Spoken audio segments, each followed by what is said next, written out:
आजैबाट हामीले ब्लू बस सञ्चालन गर्न लागिरहेका छौँ। महिलाहरूका लागि मात्रै भनेर चितवनको क्षेत्र नम्बर 2 को यी रुटमा चल्ने गरी एउटा निशुल्क ब्लू बस सञ्चालन हुँदैछ। सुरुवात एउटा बसबाट गरेर भविष्यमा माग र उपयोग अनुसार समन्वय गरी अन्य संख्या बढाइने पनि छ। यस क्षेत्रका पहिलो चरणमा यहाँ 500 जना महिलाहरू, यस क्षेत्रका महिलाहरूलाई निशुल्क यातायात कार्ड वितरण गरिनेछ। बसमा एउटा मसिन जडान गरिएको हुनेछ।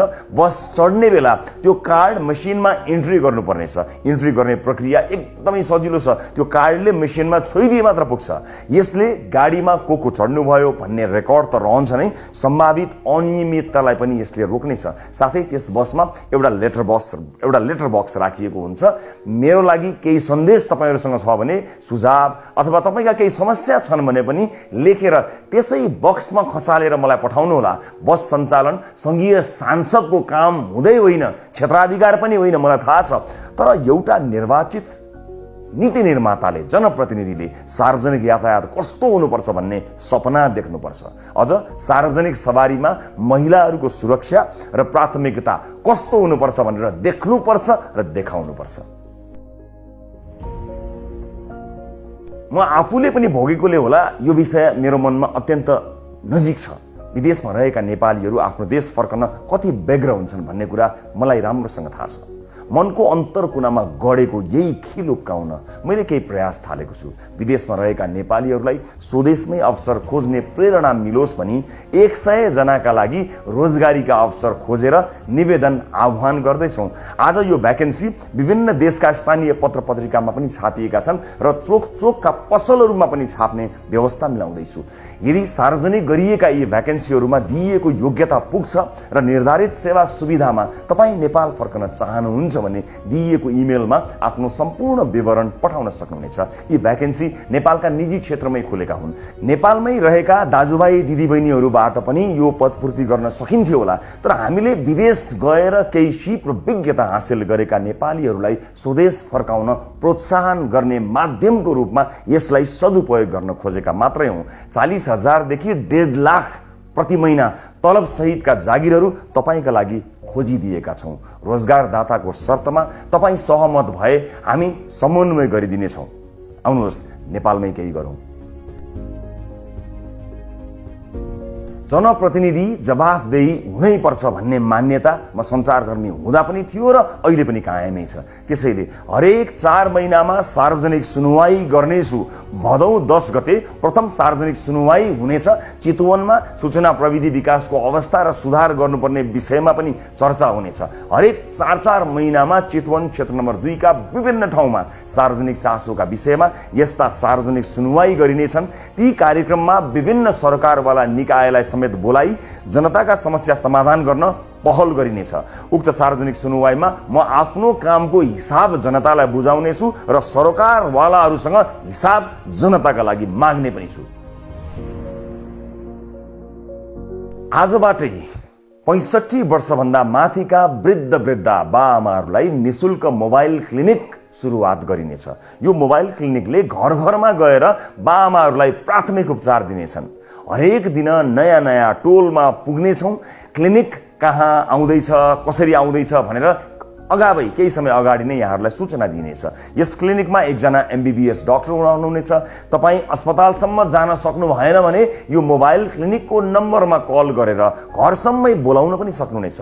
प्राथमिक उपचारपछि थप उपचार चाहिने देखिए डाक्टरले सम्बन्धित अस्पताल वा डाक्टरसम्म सिफारिस गर्ने लगायतका सबै काम सहजीकरण गरिदिनुहुनेछ। फेरि पनि भन्छु, यो एउटा सांसदको काम होइन, तर चुनाव ताका घर घरमा जाँदा आशीर्वाद दिनुहुने बाआमालाई एउटा छोरोको नाताले हेरचाह गर्नु मेरो कर्तव्य हो।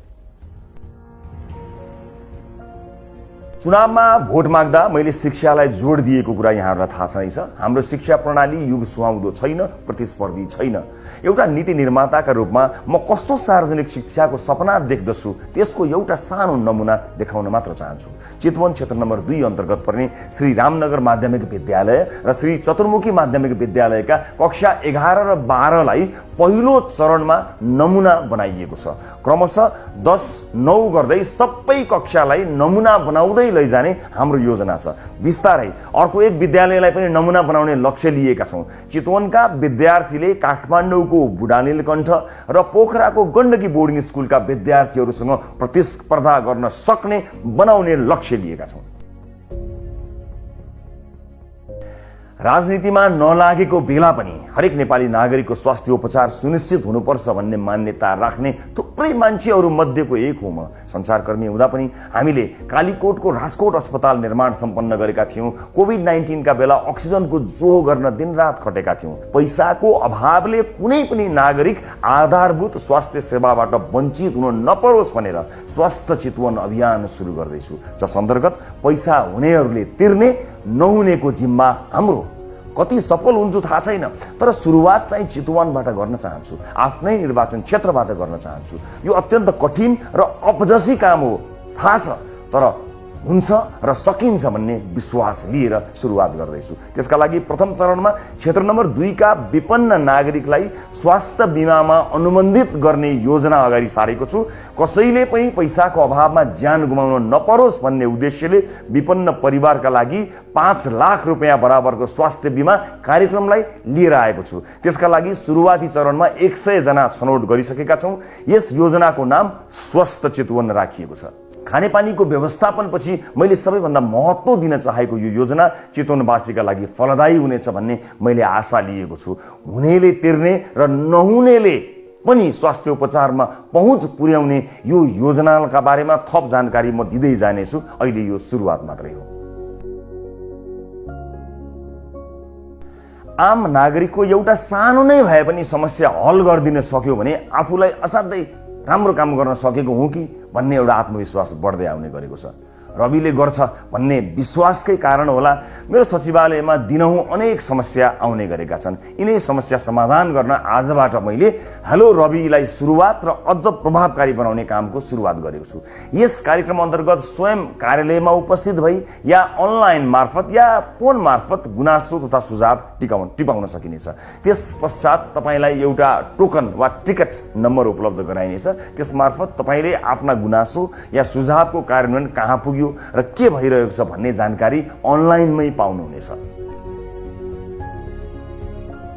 संविधानले सुनिश्चित गरेका मौलिक हकहरू जनताले अक्षरशः उपयोग गर्न पाउनुपर्छ। नेपालको संविधानमा मौलिक हक अन्तर्गत धारा 31 मा शिक्षा सम्बन्धी हकको व्यवस्था छ, जसमा सबै नागरिकलाई आधारभूत शिक्षामा पहुँचको प्रत्याभूति गरिएको छ। तर यो कति कार्यान्वयन भएको छ, भएकोमा पनि शिक्षाको गुणस्तर के छ भन्ने बारे हामी अवगत नै छौँ, हामीलाई थाहै छ। यदि दुविधा छ भने पनि एकपटक इच्छा कामना गाउँपालिका आएर अवलोकन गर्न सक्नुहुनेछ। हामीले यसलाई चिर्नका लागि सानो एउटा प्रयास सुरुवात गर्दैछौँ। इच्छा कामना गाउँपालिका वडा नम्बर 1 भाराङ स्थित राष्ट्रिय आधारभूत विद्यालयको स्तरोन्नति सुरु गरेका छौँ। अहिले यो विद्यालय कक्षा 7 सम्म छ। 95% चेपाङ समुदायका विद्यार्थी पढ्ने यस विद्यालयलाई हामीले कक्षा 12 सम्म स्तरोन्नति गर्नुका साथै आवासीय बनाउन खोजिरहेका छौँ। त्यस्तै यो विद्यालयलाई नमुना शैक्षिक संस्थाका रूपमा विकास गर्ने हाम्रो योजना छ। यो विद्यालयमा 275 विद्यार्थी अध्ययनरत छन्। यो अभियानमा सहयोग गर्ने इच्छा कामना गाउँपालिका र सपना भिलेज सोसियल इम्प्याक्टलाई हृदयदेखि धन्यवाद तथा कृतज्ञता व्यक्त गर्न चाहन्छु। विशेष गरेर इच्छा कामना गाउँपालिकालाई पहिलो पटक निर्वाचित भएपछि मैले शरीर ढाक्ने राम्रो कपडा पनि नभएका र पेटभरि खाना नपाएका ससाना बालबालिकाहरूलाई साक्षी राखेर भनेको थिएँ कि एउटा यस्तो आवश्यक स्कुल बनाउन पहल गर्नेछु जहाँका विद्यार्थीले उत्कृष्ट शिक्षा, स्वादिष्ट भोजन र आकर्षक कपडा सजिलै प्राप्त गर्न सकुन्। बस त्यही अभियान अन्तर्गत यो आवासीय विद्यालय सुरु गर्दैछौँ। हरेक वर्ष वर्षातका बेलामा करिब 3 महिना बाढी पहिरोले क्षेत्र नम्बर 2 अझ विशेष गरेर मौलिन नारायणघाट सडक खण्ड आक्रान्त हुने गर्दछ। त्यसैले नागरिकलाई बाढी पहिरोको विपत्तिबाट जोगाउन र यस्तो विपत्तिबाट मद्दत गर्न हाम्रो RAT ऱ्यापिड एक्सन टिम चनाखो भएर अब खटिनेछ। प्रत्येक बर्खामा अत्यधिक जोखिम युक्त क्षेत्रमा कम्तीमा 20 सदस्य सम्मिलित RATले सरकारी निकाय, सुरक्षाकर्मी र आम नागरिकसँग मिलेर सहजीकरण, उद्धार लगायतका काममा सहयोग पुर्याउनेछ। कृषिमा विश्वमै उत्कृष्ट मध्ये एक मानिने इजरायली प्रविधि ज्ञान र सिपबारे हामी धेरैलाई थाहा छ। नेपालका लागि इजरायली राजदूत हनान गोरेरसँग 2080 जेठ 30 गते केन्द्रीय कार्यालयमा मेरो भेटवार्ता भएको थियो। उक्त भेटमा इजरायलको एक नमुना गाउँसँग हाम्रो इच्छाकामना गाउँपालिकालाई मित लगाउने र कृषिमा नमुना गाउँको रूपमा स्थापित गर्ने योजनामा छलफल भएको थियो। महामहिम राजदूतले यो योजनालाई अगाडि बढाउने विषयमा सकारात्मक प्रतिक्रिया र कदम चाल्नु भएको छ। नेपाल सरकारका सम्बन्धित निकाय र परराष्ट्र मन्त्रालयसँग आवश्यक पर्ने स्वीकृति र समन्वय गरी यो कार्यक्रम अगाडि बढाउन पहल सुरु गरेको छु। 2080 साल वैशाख 10 गते सम्पन्न उपनिर्वाचनमा मैले प्राप्त गरेको 54,176 मत बराबर फलफूल र जडीबुटीका बिरुवा रोप्ने योजना आज 100 दिनको अवसर पारेर उद्घोष गर्न चाहन्छु। हरेक मतदाता प्रतिको सम्मान स्वरूप मैले यो योजना आजबाट सुरु गर्दैछु र अब 54,176 बिरुवा रोपिसक्ने प्रण पनि आजै गर्न चाहन्छु। प्रत्येक मतदाताको नाममा कम्तीमा एउटा बिरुवा चाहिँ रोप्न चाहन्छु। मैले सुरु गरेका र सुरु गर्न चाहेका सबै कामको निरन्तरताका लागि आर्थिक स्रोत साधनको आवश्यकता पर्छ। म आर्थिक रूपले सम्पन्न मान्छे पनि होइन, भएको पनि छाडेर सेवामा लागेको मान्छे तपाईहरुलाई थाहा भएको विषय हो। एक व्यक्तिले गर्न सक्ने कुरा पनि त्यति धेरै हुँदैनन्, व्यक्तिका सीमितताहरू छन्। त्यसैले विदेशमा बस्नुहुने सम्पूर्ण चितवनवासीलाई एकजुट भएर हामीलाई यस काममा सघाउनको निमित्त र हातेमालो गर्नको निमित्त म विनम्रतापूर्वक अनुरोध गर्न चाहन्छु। हामीले चितवन क्लब बनाउँदैछौँ। यदि तपाईँ विदेशमा हुनुहुन्छ र यस क्लबमा जोडिन चाहनुहुन्छ भने स्क्रिनमा देखिएको इमेल र व्हाट्सएप नम्बरमा हामीलाई सम्पर्क गर्न सक्नुहुनेछ। देश बनाउने महाअभियानमा हामीलाई तपाईहरुको सहयोग अपरिहार्य छ। सँगै मिलेर हामीले चितवनबाट देश विकासको मोडल तयार पार्नु छ। अहिले मलाई र चितवनलाई तपाईको सहयोगको आवश्यकता छ। अहिले सहयोग गर्नुहोस् र विश्वास गर्नुहोस्, केही वर्षपछि तपाईले चितवनमा लगानी गर्नुहुनेछ, सहयोग मात्र होइन। र अन्त्यमा यी सबै कामको सुरुवात गर्दा सहयोग गर्नुहुने स्थानीय सरकार र चितवनका स्थानीयलाई धेरै धेरै धन्यवाद व्यक्त गर्न चाहन्छु।